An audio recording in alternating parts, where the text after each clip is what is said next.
Muchas bendiciones a cada uno de ustedes, mis queridos. Estamos entrando en la unidad número 7. La unidad número 7 referente acerca del libro de los Colosenses que estamos estudiando. Hoy quiero hablarle acerca de lo que se llama la vida de la resurrección.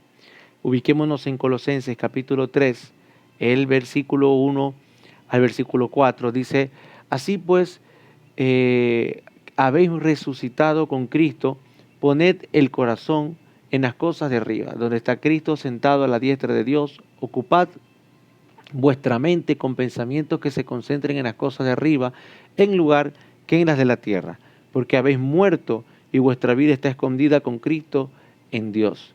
Cualquiera que Cristo, cuando quiera que Cristo aparezca, vosotros también apareceréis con Él en gloria, porque Él es vuestra vida. Muy bien, vamos a tratar de ilustrar lo que significa la vida de la resurrección, porque eh, es importante el llegar a la comprensión o a la concepción de lo que significa la vida resucitada. Prácticamente son dos cosas aquí. El número uno, lo que habla el apóstol es de una muerte. Habla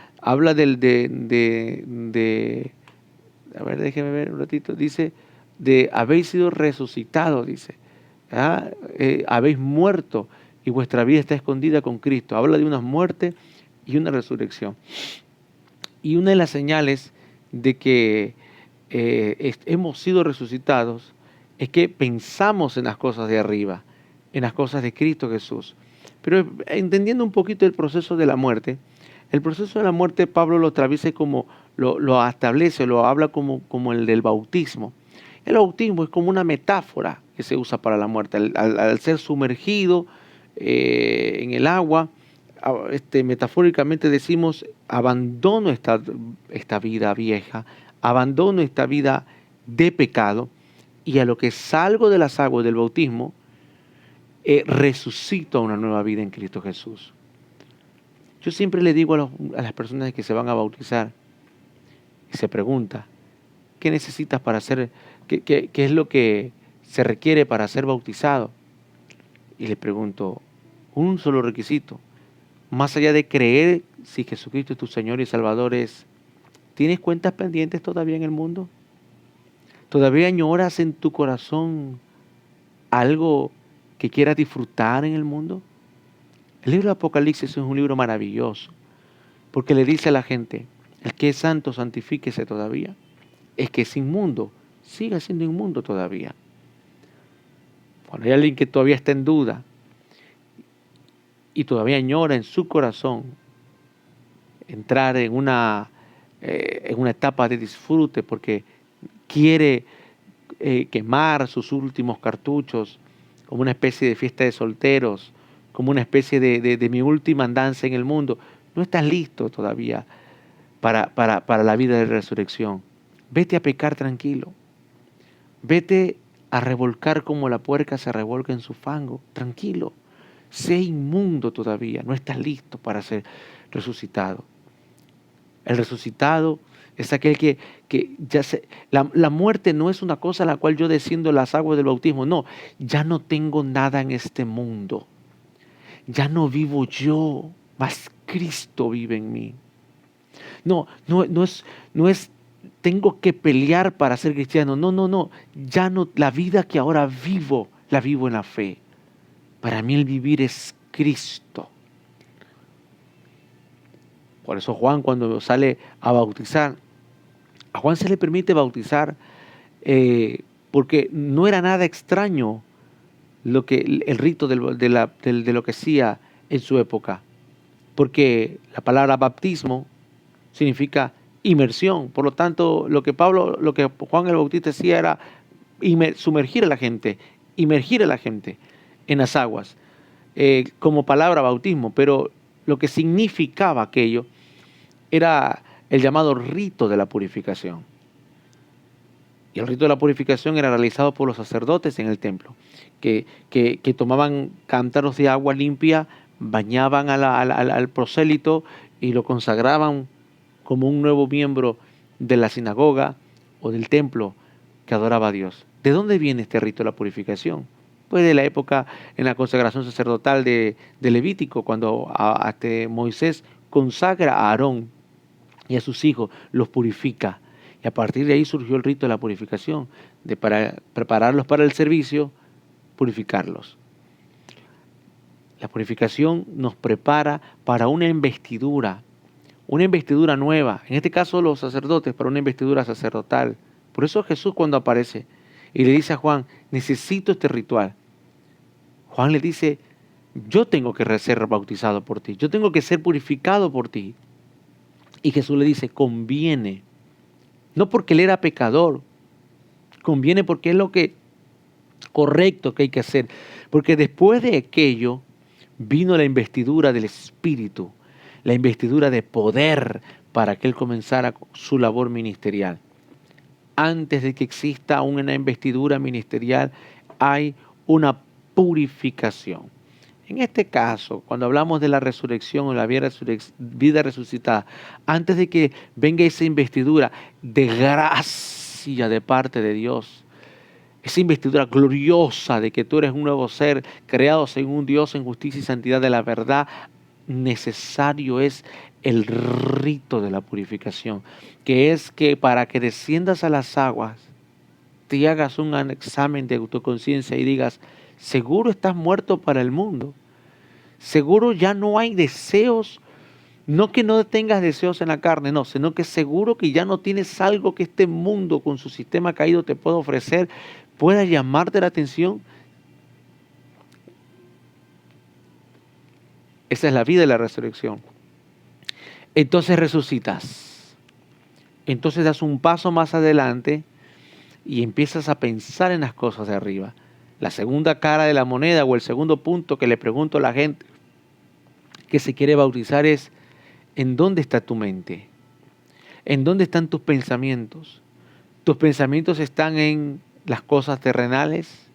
¿Tus pensamientos están en hoy yo voy a comprar, mañana yo voy a vender?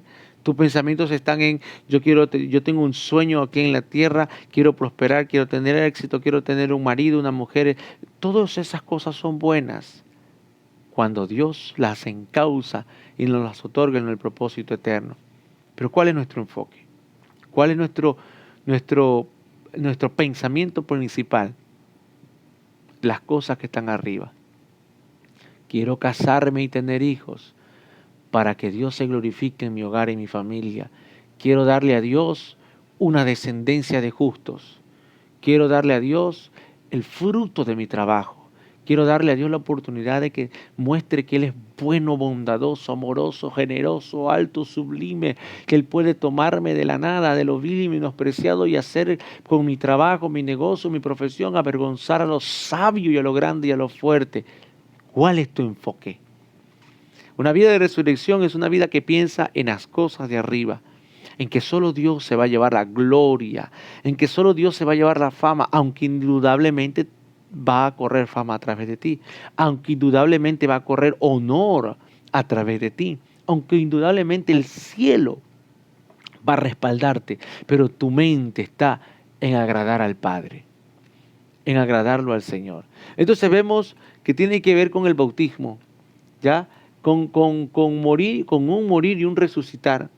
Así que cuando una persona moría y era sepultada, los griegos solían decir que estaba oculta en la tierra. Sin embargo, el cristiano había experimentado una muerte espiritual en el bautismo, es decir, muerto en las aguas.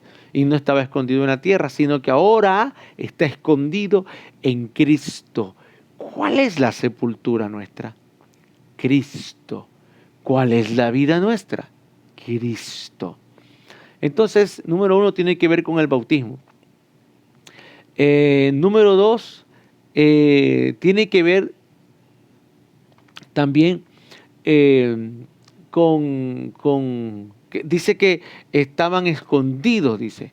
¿Ah? Estábamos escondidos. La Biblia, los griegos usaban la palabra apócrifos para mencionar acerca de los que están escondidos, las cosas escondidas, para los que están los menos iniciados. Entonces dice Pablo que nuestra vida está escondida en Cristo. Está escondida en Cristo. Es decir, que con Cristo somos una especie de apócrifos, ¿ya? Somos una especie de apócrifo. ¿Para qué? ¿Para qué? Para que los tesoros de la sabiduría que están escondidos en Cristo, al igual que nosotros, se nos sea revelado los tesoros de la sabiduría. Que Dios te bendiga, querido hermano, concediéndote estos tesoros si es que estás escondido en Cristo Jesús. Si es que estás escondido en Él. Oh preciosa sabiduría y grandeza, inescrutables son tus pensamientos, insondables tus caminos, dijo el apóstol Pablo. ¿Qué tipo de riquezas tendrá que no conocemos? Hay diversos tipos de riquezas. Hay diversos tipos de sabidurías. Es importante que usted aprenda a pedirle al Señor la sabiduría que usted necesita para usted. La que necesita para su desarrollo. Hay una sana sabiduría que Dios provee para los rectos. Hay una sabiduría para liderar. Hay una sabiduría para ser padre, madre. Hay una sabiduría para gobernar. Hay una sabiduría espiritual para predicar y enseñar la palabra. Hay una sabiduría para todo. Los misterios de la sabiduría están escondidos juntamente donde estamos escondidos nosotros, que es en Cristo Jesús. Dice el Salmo, en tu morada me esconderé, debajo de la roca haré mi escondite. Jesús es nuestra roca, Jesús es nuestra mejor escondite. Así que el cristianismo tiene su vida escondida en Cristo, en Cristo, en Cristo, en Cristo Jesús. Así que, mire, Cristo es nuestra vida. Cristo es nuestra vida. Y aquí tenemos un pensamiento que le era muy querido al corazón de Pablo. Dice que para mí el vivir es Cristo, Filipenses 1:21. Para mí el vivir es Cristo, pues ya no vivo yo, mas Cristo vive en mí. Así que según lo veía Pablo, lo más importante de la vida para el cristiano es Cristo, más aún en su misma vida es Cristo Jesús. Ahora, ya que tenemos este punto en claro, de que nuestra vida es Cristo y que una de las señales de la vida resucitada está en esto, también la otra cara de la moneda está en lo que vamos dejando atrás, en lo que estamos renunciando y ser consciente de aquellas cosas. Dice, el versículo 5 en adelante, dice, haced pues morir todo lo terrenal en vosotros. ¿Qué es lo terrenal? Fornicación. Los apetitos de nuestra carne, nuestros impulsos y nuestros deseos.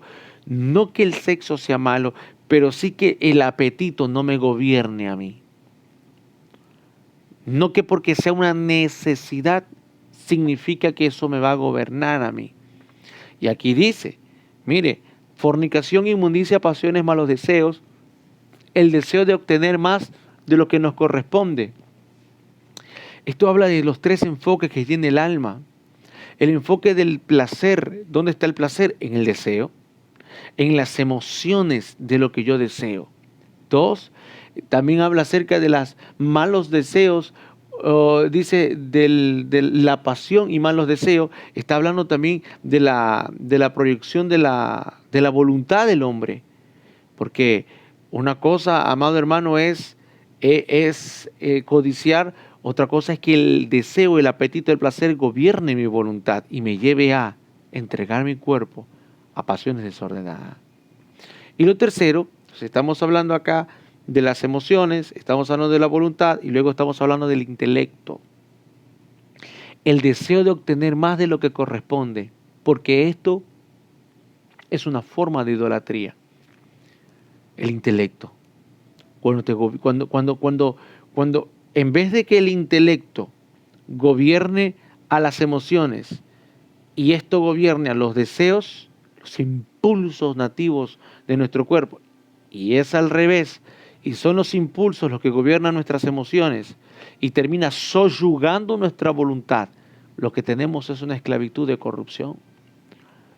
Romanos capítulo 8 dice que los que son guiados por el Espíritu de Dios, estos son hijos de Dios.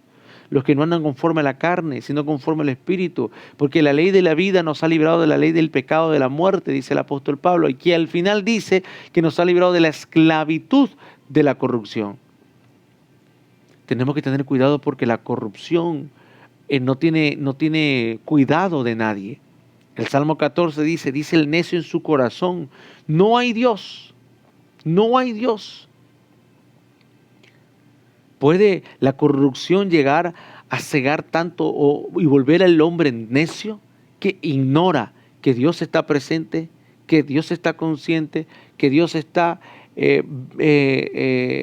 pendiente y que todas nuestras obras delante de Dios están expuestas? El Salmo 14 dice que el necio dice no hay Dios en su corazón, dice porque ha escondido sus abominaciones. Dice, tiene abominaciones que esconde. Creo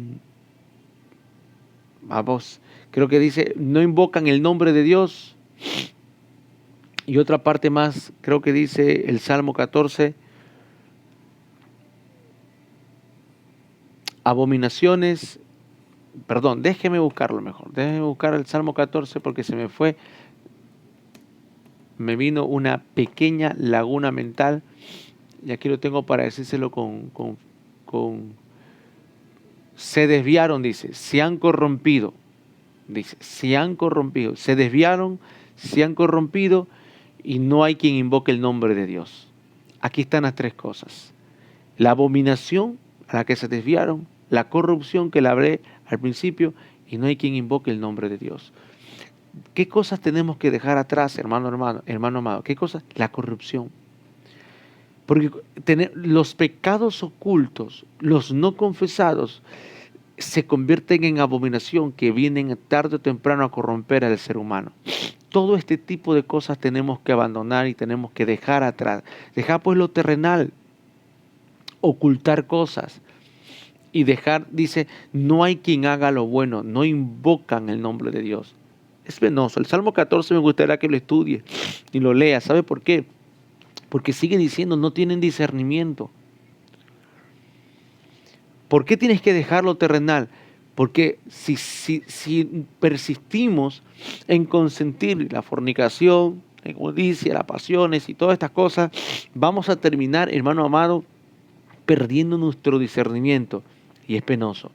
Cuando uno deja de discernir, cuando la obra de Dios se está haciendo en el corazón del hombre, cuando uno deja de discernir la sabiduría espiritual y nos parece locura todo lo que se habla, y nos parece locura todo lo que se enseña, todo lo que se dice, cuando se pierde la sabiduría, se pierde el discernimiento, uno no percibe el manto y la unción que tiene un ministro de Dios. Hay que tener mucho cuidado con eso.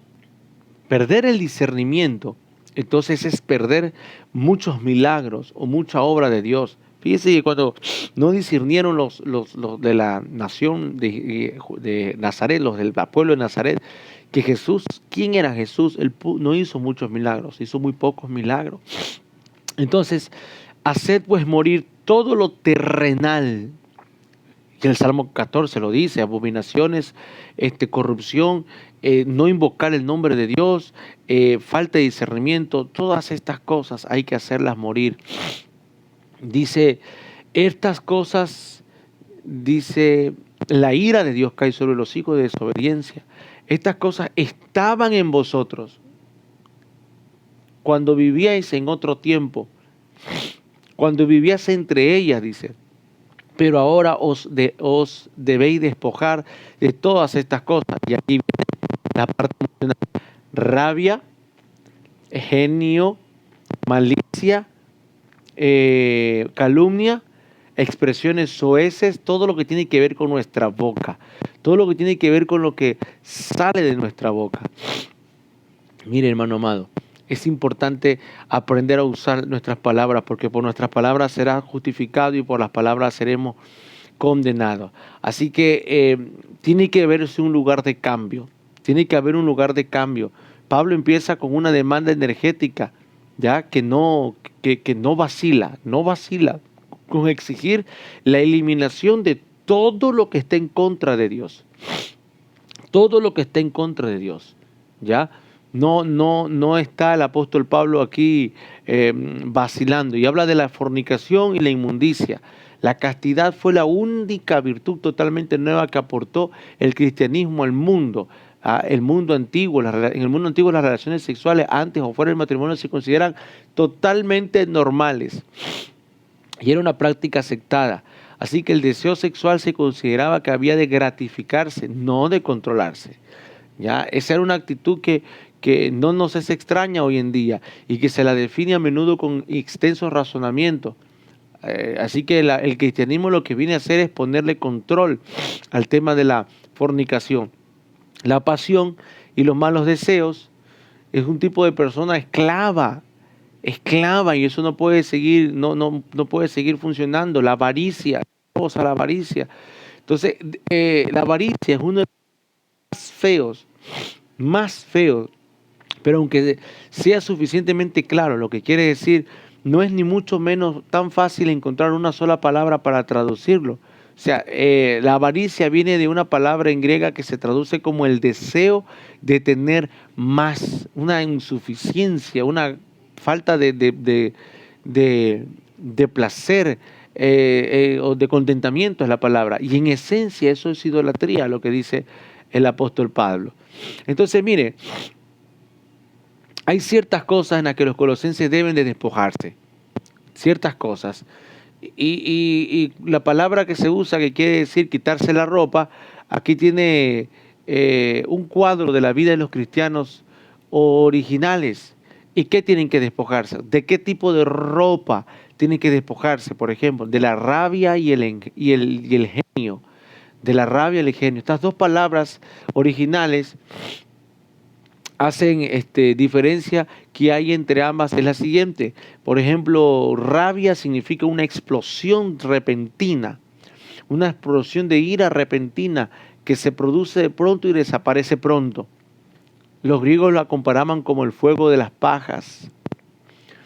La otra palabra que se ha vuelto invertebrada, de larga duración, de lenta consunción, que se niega a ser pacífica y abriga el disgusto para mantenerlo calientito. Para el cristiano, tanto el estallido de la rabia como la ira duradera son cosas prohibidas. Airaos, pero no pequéis, no permitas que el sol se ponga sobre vuestro enojo, no deis lugar al diablo. Estas dos definiciones nos llevan a entender que son parte de una vestidura de la vieja naturaleza. La explosión repentina, eufórica, y el gusano invertebrado. La ira es como una serpiente que se enlaza y aprieta y asfixia. ¿A quién le hace daño la ira? Evidentemente el que la tiene, y también a los que están afuera recibiendo el daño de la ira. Un amargado, un airado, daña el ambiente, genera un mal ambiente, genera un ambiente tóxico, genera un ambiente pueril, genera un ambiente inestable, provoca traumas en los hijos, en el hombre, en la mujer, en los convivientes. Qué grandes pecados vienen a través de la ira, el femicidio, el homicidio, la falta de control de nuestras emociones, los golpes, los maltratos, los insultos, la blasfemia. Uf. Que Dios te dé un espíritu dócil y amable. Que Dios te dé sabiduría para aplacar la ira. Que Dios te dé una lengua de sabios para que aprendas a dar palabra a los que están airados y sepas aplacar la ira. Pero es una cosa de la que el cristiano de Colosenses tenía que ser despojado, dijo el apóstol Pablo. Otra cosa es la malicia, dice, la malicia. La palabra que se traduce para malicia es kakia. Es difícil de traducir, porque quiere decir realmente la crueldad mental de la que brotan los vicios concretos. Crueldad mental de la que brotan los vicios concretos. Es una maldad inclusiva, algo que está aquí adentro. Malicia. El escritor a los Hebreos en su momento dijo, desechando toda raíz de amargura, dice, no sea que brotando, dice, una raíz de amargura, dice, hayas venido a caer de la gracia de Dios, dice, y aparezca un corazón malo de incredulidad. La Biblia compara el corazón malo, esa palabra malo, malicia, con aquellos que no entraron al desierto, perdón, no entraron a la tierra prometida y se quedaron muertos en el desierto, porque tenían un corazón malo de incredulidad. El Salmo 1 dice, bienaventurado el hombre que no anduvo en consejo de malos, en camino de pecadores y en silla de escarnecedores se ha sentado. ¿Cuál es el camino de los malos? El camino de Caín. ¿Qué había en Caín que mató a su hermano Abel? ¿Qué se gestó en Caín que lo mató a Abel? Que se trazó a partir de ahí el camino de los malos. Que Caín estableció su prole más adelante y sus líneas de generaciones a los cuales fueron los antidiluvianos, que fue una generación que se convirtió malos en gran manera, al punto en el que Dios dijo, estoy arrepentido de haberlos creado a los hombres. No fueron la generación de Set solamente, fue la generación de Caín. Se trazó el camino de los malos, el camino de Caín. El consejo de malos, el camino de pecadores, perdón, camino de Caín, el consejo de malos, el que habla a su compañero junto al camino para levantarse contra su rey, como Absalón, que se ponía junto al camino para hacer un golpe de estado a su rey. El consejo de malos, el consejo de Aitofel, para hacer caer a David, el rey. El consejo de malos, aquel que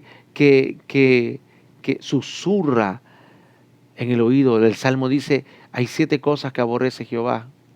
Hay 6 cosas que aborrece Jehová y la séptima no la tolera. Y la séptima dice, el que siembra discordia entre los hermanos, el que aconseja para mal.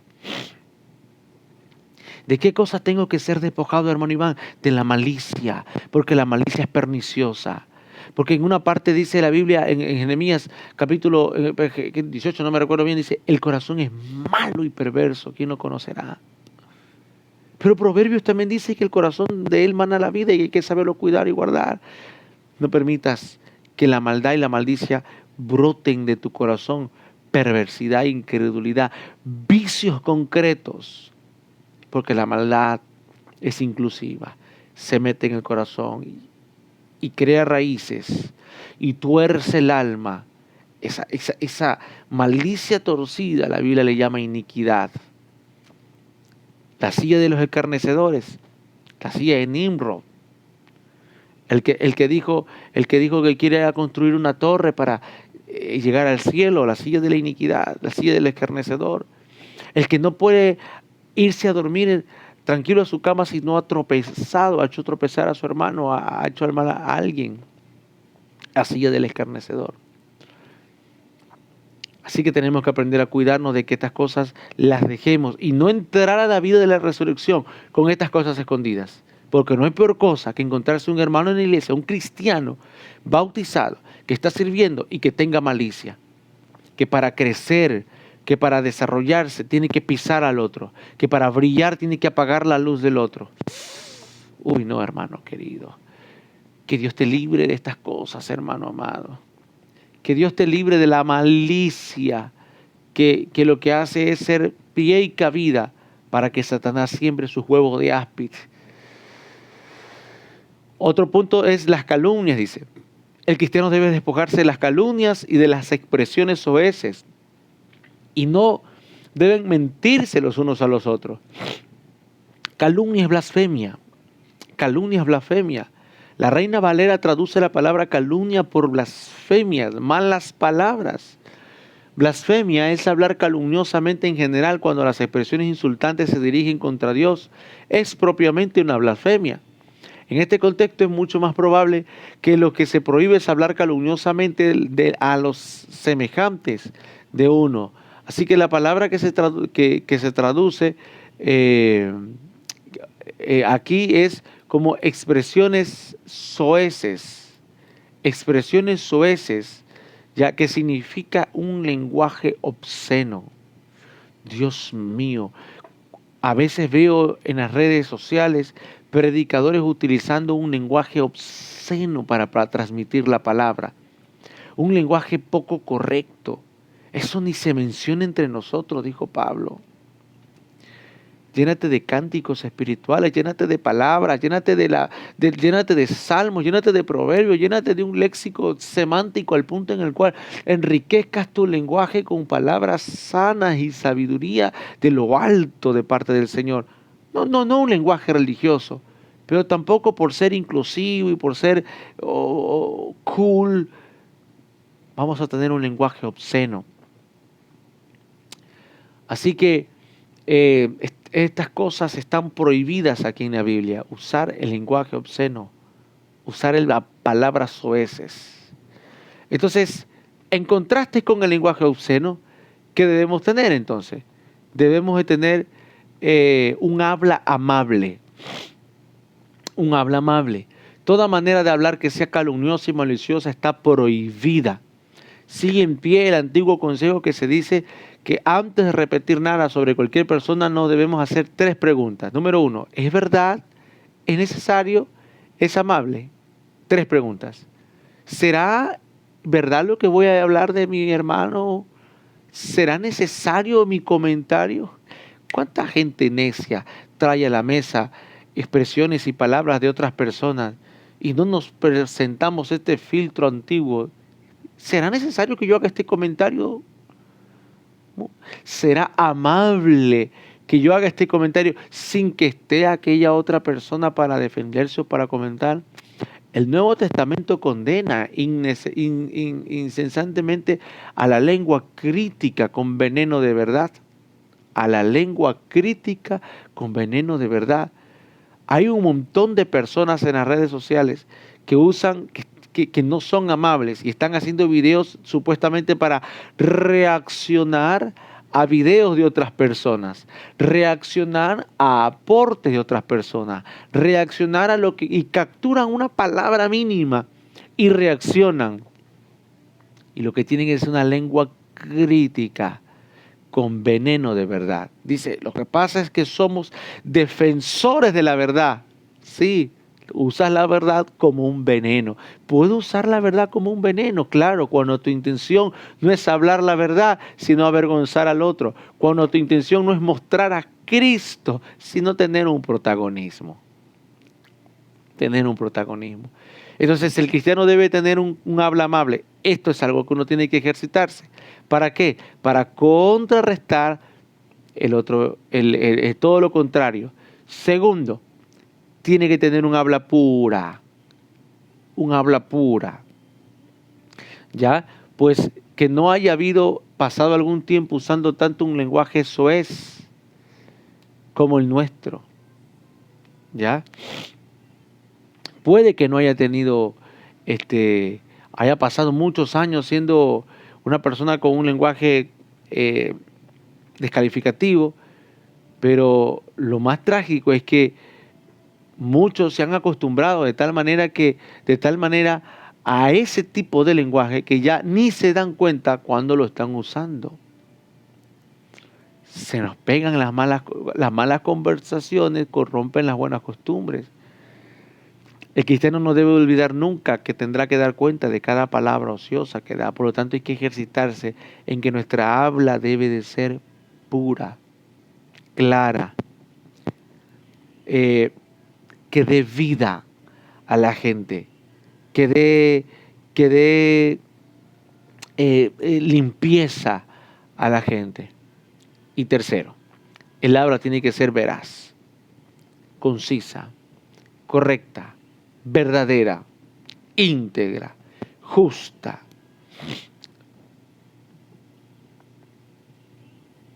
Justa. Fíjese que cuando uno cuenta una mentira y la repite y la repite y la repite y la repite, hasta uno mismo termina creyéndose que lo que como mentira, se vuelve una verdad. De modo que es muy fácil tergiversar la verdad. Es muy fácil decir con el tiempo, tanto que se ha repetido, y transformar una mentira en una verdad, y la verdad termina siendo tergiversada. Así que el habla cristiana debe ser amable, pura y veraz, verdadera. ¿En qué se debe de basar la verdad? No, la verdad no se debe basar, amado hermano, en lo que yo creo o entiendo o interpreto, porque sigue siendo mi verdad y mi interpretación. Tiene que ser basada en las Sagradas Escrituras para que, para, para poder tener el resultado de la verdad. Y debe de ser dicha en todos los tiempos, en todas las circunstancias. No debemos de negociar con la verdad. No debemos de negociar con la veracidad de la palabra, simplemente porque hay personas que no la toleran o no la soportan. Hay que tener una habla correcta para decir la verdad en amor, pero hay que decir la verdad, hay que hablar la verdad. Entonces, amado hermano, vemos nosotros acá que hay la vida resucitada es una nueva vida, más allá de una membresía religiosa o más allá de una membresía eclesiástica, tiene que ver con un cambio que se nos note. Y Pablo le está diciendo a los colosenses, se te tiene que notar. Haced morir, dice, pues lo terrenal. Es una guerra, hermano, continua. Por eso usted tiene que aprender a usar la palabra de Dios. ¿Cómo uso la palabra de Dios, hermano Iván? Pues tiene que el Espíritu Santo enseñarte a usar la palabra de Dios. Uno. Dos, tienes que verlos a los modelos, cómo usan la palabra de Dios. Siempre hay modelos sabios que van delante de nosotros, que nos guían, que nos ayudan, que nos ilustran, que nos dirigen y nos llevan a un camino en el cual se forman como modelos. ¿Cómo le funcionó a él? Imitad la fe de vuestros pastores. Imitad la fe de vuestros pastores. Pablo a los Corintios, imitadme a mí, como yo imito a Cristo. ¿No tienes muchos modelos?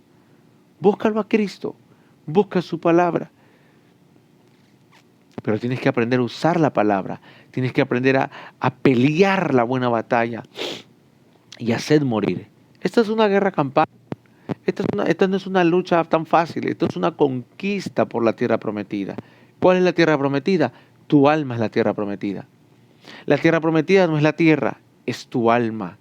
Cristo no vino a morir por la tierra, vino a morir por tu alma, por la mía. Él sabe que si gana tu alma, conquista tu corazón y aprendes a hacer morir las cosas terrenales en este mundo y a traer la naturaleza de Cristo, Él recupera la tierra. La tierra no le pertenece al diablo. El diablo es un ladrón que vino a robar la tierra, que vino a matar la imagen de Dios en el hombre en la tierra y que vino a destruir al ser humano a través del pecado, a través de la iniquidad. Pero Cristo, a través de la vida resucitada, vino a hacer que pensemos nuevamente en las cosas de arriba. Y Él vino a matar el cáncer, la naturaleza pecaminosa que hace que el enemigo tenga esa pomposidad, que Satanás tenga esa pomposidad de creerse el dueño de la tierra, de creerse el rey de la tierra. Hay un solo rey, que es Cristo. Hay un solo Dios y Señor, que es Cristo. Hay un solo juez de todas las naciones, que es Cristo. Hay un solo Dios y Padre de todo, que es nuestro Dios, el Padre de nuestro Señor Jesucristo. Hay un solo Espíritu. Hay un solo Espíritu que recorre toda la tierra y la rodea, que es el Espíritu Santo.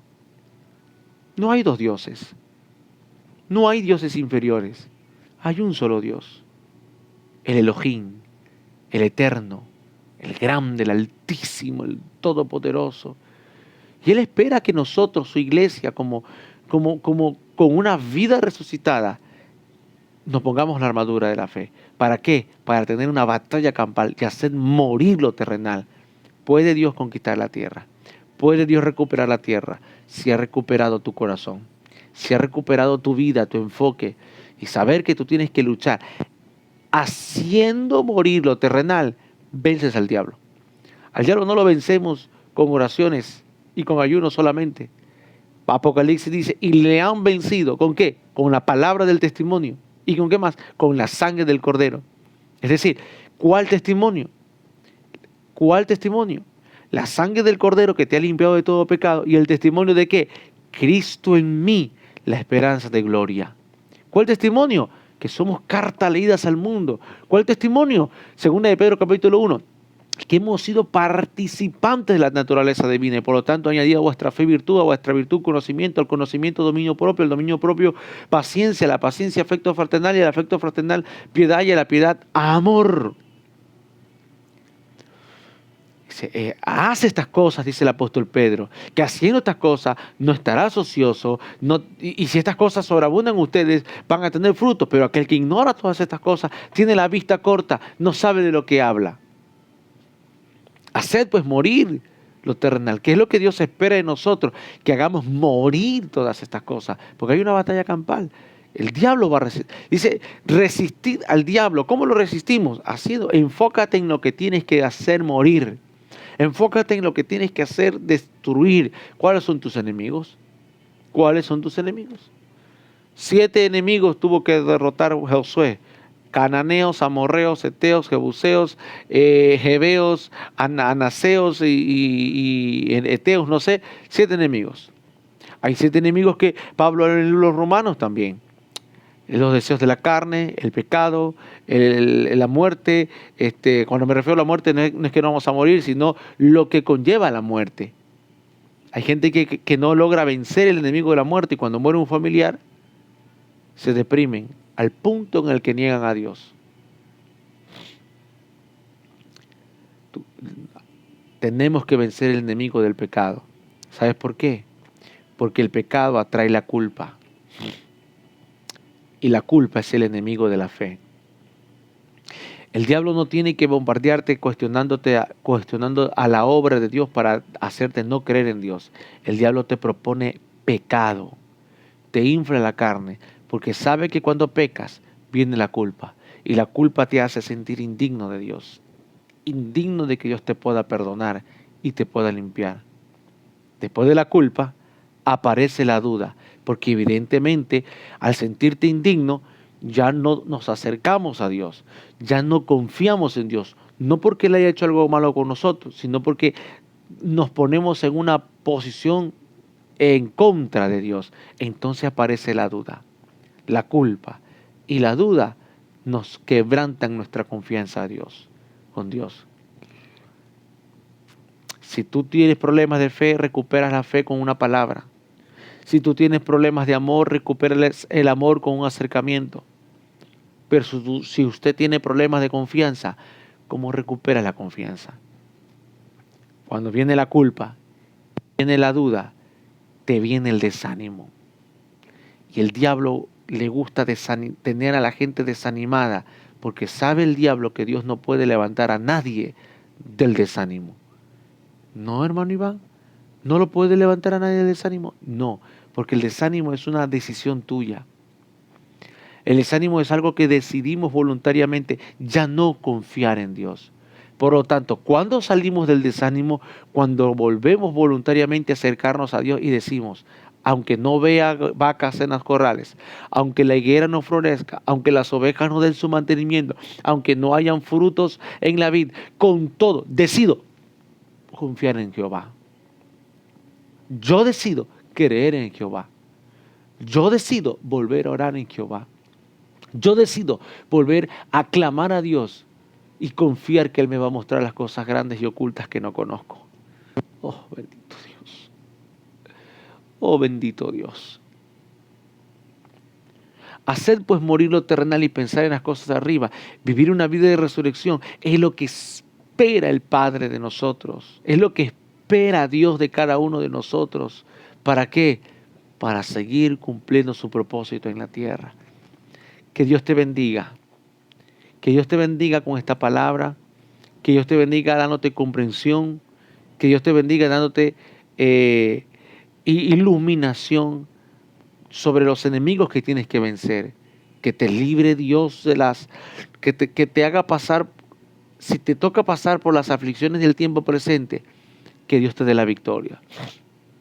Que te libre Dios de la esclavitud del temor. Que te libre Dios de la vanidad de la mente. Que te libre Dios de la esclavitud de la corrupción.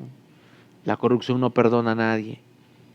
Si usted toma un metal y lo limpia y lo pinta con pintura anticorrosiva, si usted no le da el mantenimiento correspondiente de tiempo en tiempo, si aquel metal, aquella estructura está expuesta a la lluvia, al agua, al sol, tarde o temprano la corrupción lo va a tocar. Si no nos exponemos a la palabra, al consejo, a la oración, a lo que Dios puede hacer en nosotros, nos vamos a corromper. Nos vamos a corromper. Nunca seas sabio en tu propia opinión. Mejor expón, sé humilde, acepta, arrepiéntete, no ocultes pecado. Permite que Dios obra a través de tu vida. Permite que Dios haga una obra contigo y que tú puedas ser un instrumento en la mano de Dios como un resucitado.